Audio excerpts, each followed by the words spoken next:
C'est l'heure du journal de l'Afrique. Soyez les bienvenus sur France 24. À la une ce soir, le 15e sommet des BRICS à Johannesburg en Afrique du Sud. Les BRICS se sont retrouvés mardi à Johannesburg en Afrique du Sud pour un sommet de 3 jours. Un 15e sommet où les 5 économies émergentes vont évoquer la possibilité d'une expansion du bloc. C'est visiblement l'option diplomatique qui a été retenue par l'Union africaine concernant le Niger, théâtre d'un coup d'État fin juillet. L'UA a tout de même suspendu le pays de ses instances. Décryptage de Stéphane Ballon, notre rédacteur en chef Afrique à France 24.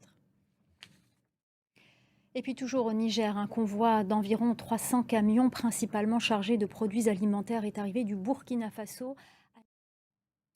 L'ancien président ivoirien Laurent Gbagbo a pris la parole ce mardi. Il s'est exprimé à 8 jours des élections municipales alors qu'il est toujours radié des listes électorales. Il est revenu sur sa potentielle candidature à la présidentielle de 2025 et a évoqué également le coup d'État au Niger. Compte rendu avec Julia Guggenheim à Abidjan.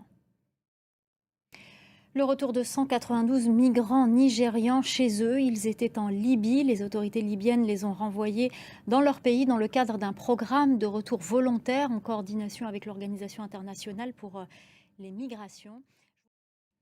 Et puis cet autre rapatriement à partir du Cap-Vert, cette fois 38 ressortissants sénégalais rescapés d'une traversée clandestine qui devait les mener en Europe ont été ramenés au Sénégal par un avion militaire. Le bilan de ce naufrage est lourd. 60 personnes ont péri, dont des femmes et des enfants. Shirley Sidbon.